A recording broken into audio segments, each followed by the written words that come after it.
তা কেলা তোক 24 ঘণ্টা সময় দিলো খালি অকলে আহিবি কেলা তোক দম আছে যদি অকলে আহিবি তই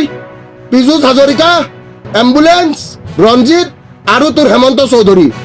চৌধুৰী ইয়াতে কিমান মাটি কিনিছে চব জানো চব লেংটা কৰিম মাৰ্কছ দে অসমৰ ৰাইজ কেলা চকু মুদি আছে এই মাৰ্কছ দে অসমৰ ঐ চবে শ্বেয়াৰ মাৰচোন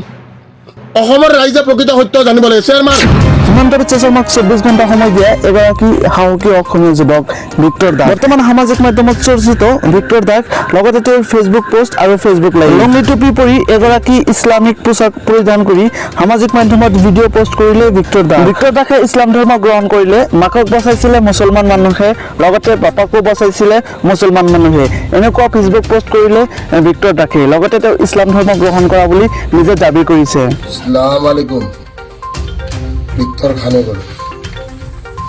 এই ভিক্টৰ দাস যদি আজি ভিক্টৰ খান হ'বলগীয়া হৈছে কিয়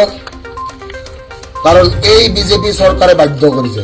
সঁচা অৰ্থত কিয় ইছলাম ধৰ্ম গ্ৰহণ কৰিব লগা পৰিস্থিতি হ'ল ভিক্টৰ দাসৰ এই ক্ষেত্ৰত কাৰণ হিচাপে তেওঁ সামাজিক মাধ্যমত দাঙি ধৰে লগতে নিজৰ ফেচবুক লাইভত আহি দাঙি ধৰে বিজেপি চৰকাৰ লগতে বিজেপি চৰকাৰৰ হিন্দুত্ববাদী শাসন ব্যৱস্থা আসসালামু আলাইকুম এই ভিক্টৰ দাস যদি আজি ভিক্টৰ খান হ'বলগীয়া হৈছে কাৰ কাৰণে এই বিজেপি চৰকাৰ যিখন বিজেপি চৰকাৰে কি কয় হিন্দুত্ববাদ এই বিজেপি চৰকাৰ যিখনে কি বুলি কয় বোলে গেৰুৱা ৰং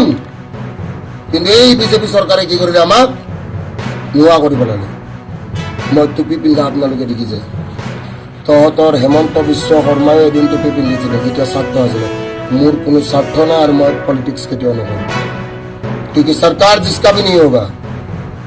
ভিক্টৰ দাস ফ্লেক্স দেগা আজিৰ এই প্ৰতিবেদনৰ সকলোবোৰ তথ্যৰ ফেচবুক পোষ্ট ফেচবুক লাইভৰ লিংক লগতে ভিক্টৰ দাসৰ ফেচবুক পোষ্ট আৰু ফেচবুক লাইভৰ লিংকবিলাক এইটো ভিডিঅ' ডেছক্ৰিপশ্যনত দিয়া থাকিব আপুনি নিজে চেক কৰিব পাৰে লগতে এই বিষয়ৰ সন্দৰ্ভত আপোনাৰ কি মতামত সেয়া কমেণ্ট কৰি জনাবলৈ একেবাৰে নাপাহৰিব আৰু এই বিষয়টো ভৱিষ্যত সময়লৈকে কোনফালে গতি কৰে সেয়া হ'ব লক্ষণীয় কথা